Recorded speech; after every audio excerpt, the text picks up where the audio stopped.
mensagem da cruz é uma mensagem muito forte, irmãos. É uma mensagem que o Espírito Santo tem liberdade para pegar nosso coração e apertar, para que nós possamos entender o real motivo da cruz do Calvário. Se a gente pegar o Novo Testamento, a gente vê a história de um Deus que veio, que nasceu numa manjedoura. Quem sabe o que é uma manjedoura? Levante sua mão. Amém? A manjedoura. Pode baixar só um pouquinho, amém, amados, o fundo musical. O que é a manjedoura? A manjedoura é o lugar onde se coloca comida para animais. Um curral. E a palavra diz, amados, que Jesus, ele veio, ele nasceu numa manjedoura, na simplicidade. Ele não veio mostrar o quão grande ele é e quão poderoso ele é. Jesus, ele não veio a primeira vez nessa terra, não foi para logo de cara mostrar para todos os hipócritas, fariseus, para os judeus, que o reino dele é um reino maravilhoso.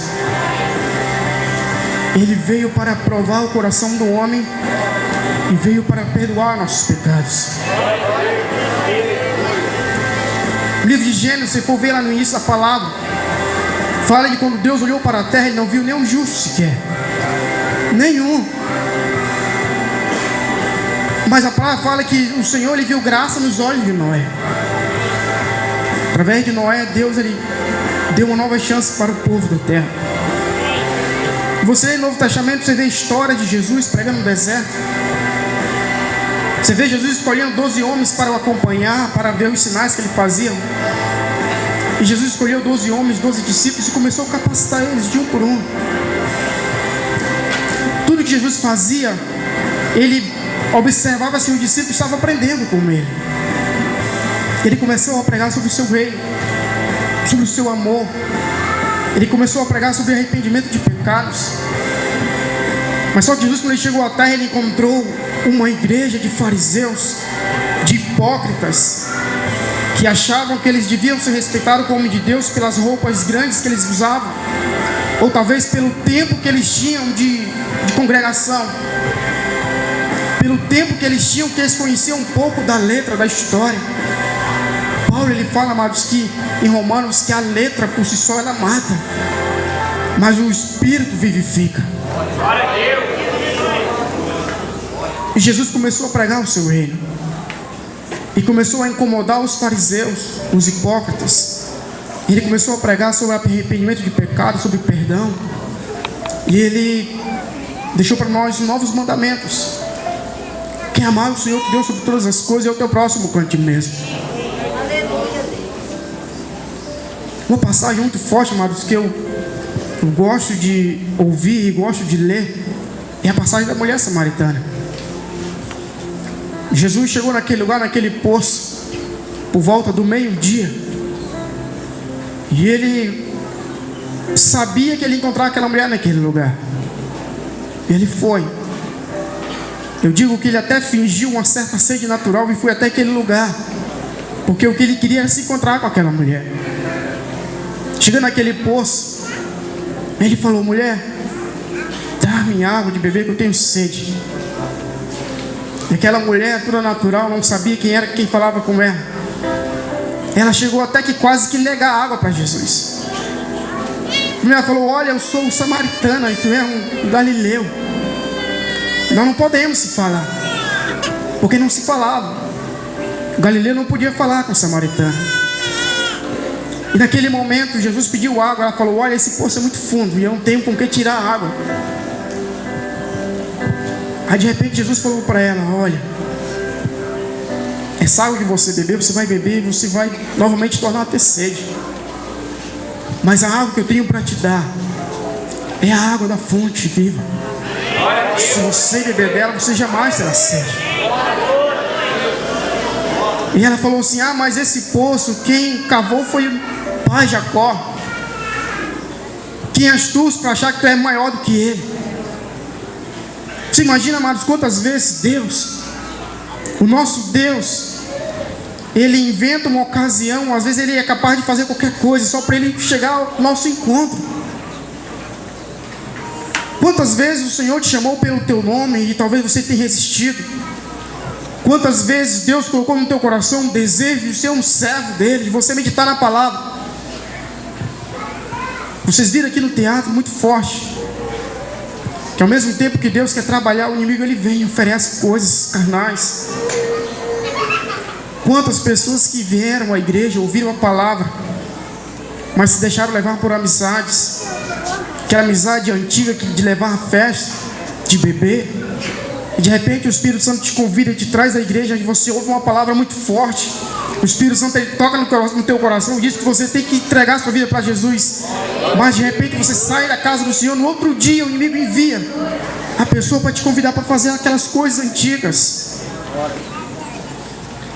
E de repente Deus ele tem que inventar uma desculpa. Que nem Jesus fez, ele inventou uma sede só para poder alcançar o nosso coração, alcançar a nossa vida.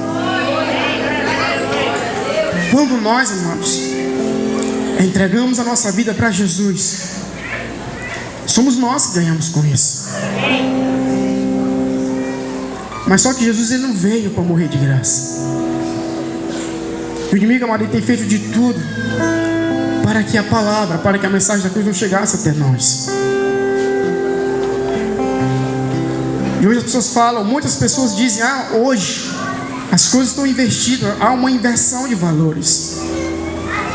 Mas eu digo para você, amados, que desde o tempo de Jesus já existia. Você vê que quando apresentaram Jesus diante lá dos reis, de Herodes, de Pilatos, eles indagaram-se entre si e falaram, olha, não vemos nenhum pecado neste homem. Mas só que havia que ter um jeito para ele ser crucificado, porque ele veio para ser crucificado. Mas só que antes de ele ser crucificado, Deus mostrou para todos que ele não tinha culpa nenhuma, que ele estava morrendo pelos nossos pecados. Quando eu leio na palavra e que eu vejo Jesus chegando na casa de Simão, o fariseu, uma história muito interessante que eu quero compartilhar com vocês. Simão foi um dos leprosos que foi curado. Dos 10 leprosos, foi o único que convidou Jesus para entrar na sua casa. Chamou Jesus. Chegando lá, ele convidou Jesus, Jesus entrou. Ele não recepcionou Jesus da maneira que ele deveria ser recepcionado. Mas só que Jesus era tão humilde que ele não tinha aquela postura arrogante de falar, olha, tu tem que se prostrar de mim porque eu sou o teu Deus. Não. Eu tenho certeza que faz para ele, ó Jesus, tu vai entrar lá pelas portas dos fundos. Eu tenho toda a certeza que ele rodearia pelo beco, ele ia entrar pelos fundos. Se você convidasse ele para entrar pelos fundos. Ele só não entraria se você não o convidasse. Mas se você convidasse, ele entraria pelos fundos. Mas talvez se fosse eu ou se fosse você, que tivesse um cargo importante, se fosse um doutorado, um PhD em medicina, seja lá em qual área for, talvez você queria ser honrado como um PhD. Talvez eu vejo nesses tribunais aqui da terra aqueles homens que pegam aquela capa preta e se vestem todo cheio de autoridade, de arrogância, de ego, de orgulho, que não aceita que você dirija para ele uma palavra assim que antes o chama de excelentíssimo Senhor. Ele não admite. Se você nunca foi a um julgamento, eu digo para você, se você tiver o atrevimento de chamar um juiz de qualquer coisa, mesmo que excelentíssimo Senhor, ele tem toda a autoridade para te dar voz de prisão e mandar você para a cadeia. Mas aquele que é rei, ele não cobra isso de nós.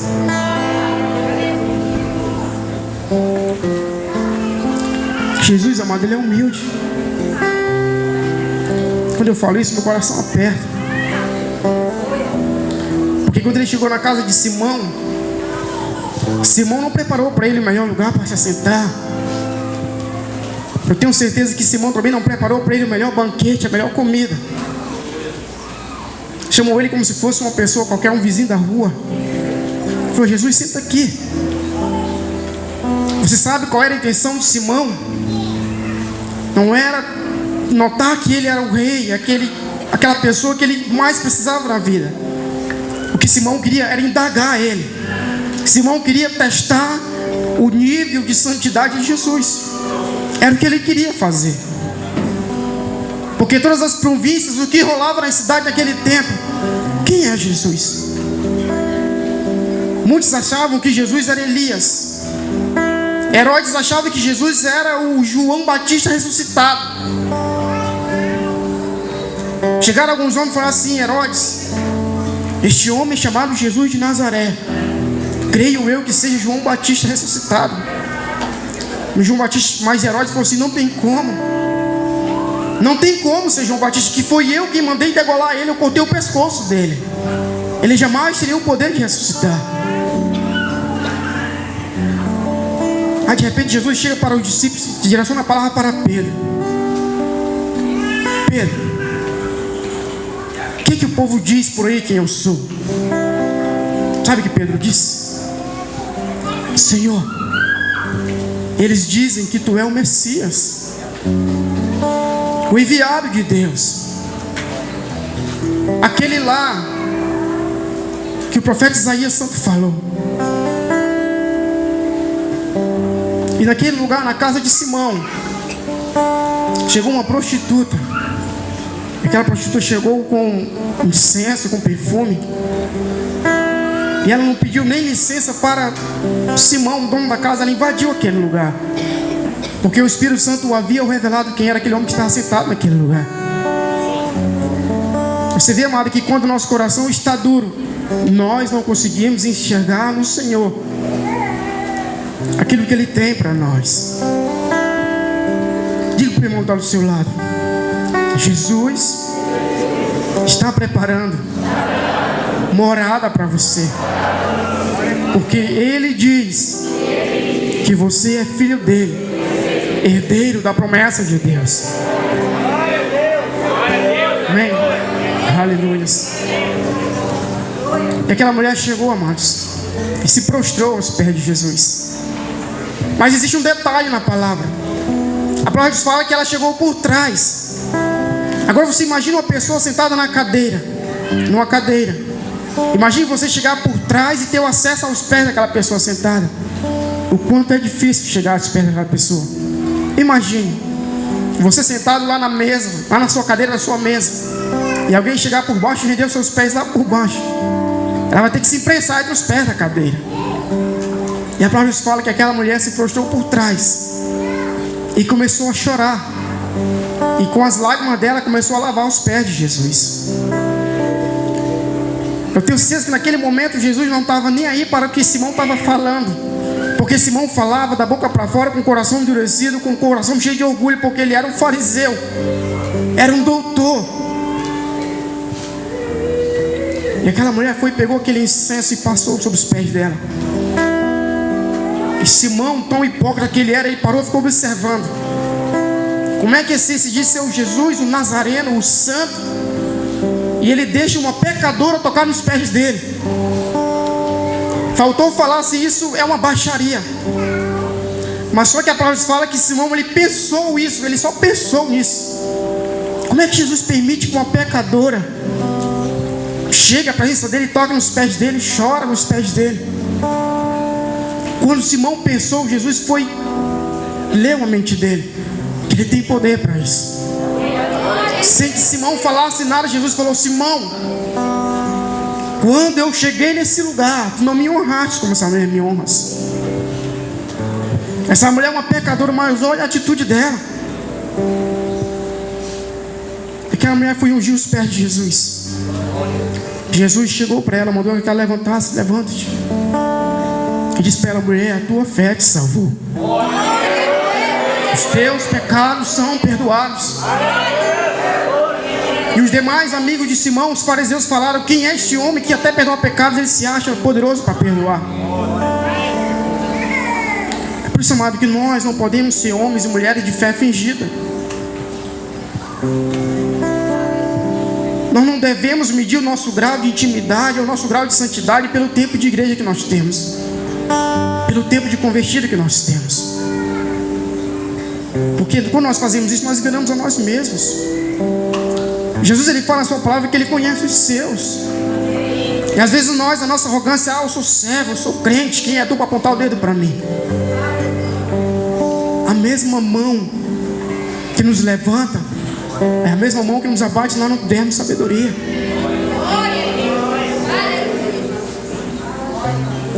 A mensagem que o pastor Maurício pregou aqui, amado, de Isaías 59, que dizia que as mãos do Senhor não estão encolhidas para salvar. Às vezes pode ter pessoas nesse lugar nessa noite que está como o filho pródigo, longe da presença de Deus. O corpo está na igreja, mas está longe de Deus, está frio, está desanimado. Talvez nunca mais a palavra foi tão impactante como a primeira vez que ela veio na casa do Senhor. O problema, amado, não é o pregador, o problema não é o ministério de louvor, muitas vezes o problema somos nós. O inimigo, ele lança seta de freza de desânimo. Eu digo para você porque um dia Deus falou para mim numa vigília, falou assim: meu servo, toda vez que o inimigo lança seta de desânimo, tu repreende. Porque eu não entendia muitas vezes. Eu tinha o costume de passar horas trancada no meu quarto, morava na casa da minha mãe, passava a tarde inteira trancada no meu quarto. Ali eu colocava um louvor para tocar e eu chorava a tarde toda. E eu pegava meu violão e ia ministrar no meu violão. E quantas vezes eu frio, desanimado, mas um dia Deus falou assim: meu servo, eu ungi tuas mãos. E eu não entendi aquilo. E Deus falou para mim, amados, várias vezes: meu servo, as tuas mãos são ungidas. Mas só que eu não entendi o que Deus queria falar isso para mim. Aí o Espírito Santo falou para mim: meu servo, tu está desanimado. Pega o teu violão, vai para dentro do quarto. E só dedilha o teu violão. Eu entrei para o quarto e peguei meu violão e comecei a dedilhar. E ali, amados, eu senti Deus descer naquele lugar. E eu senti o renovo de Deus. O que nós não devemos aceitar, amado, é a frieza, o desânimo na nossa vida. Uma das maiores revoltas do inimigo. O inimigo não se revolta se nós se reunirmos nesse lugar e dermos a Deus um culto. Mas o que ele se revolta é de que maneira que esse culto é apresentado a Deus. O inimigo, ele fica furioso quando a palavra de Deus toca no teu coração. E ele sabe quando a palavra de Deus toca no teu coração. Sabe o que acontece quando a palavra de Deus toca no seu coração? O Espírito Santo, ele te enche. Ele te encoraja. Quando a palavra de Deus, amada, ela toca no nosso coração, o Espírito Santo, ele fala: olha, servo, lembra aquele dia que tu caíste? Tu precisa se levantar.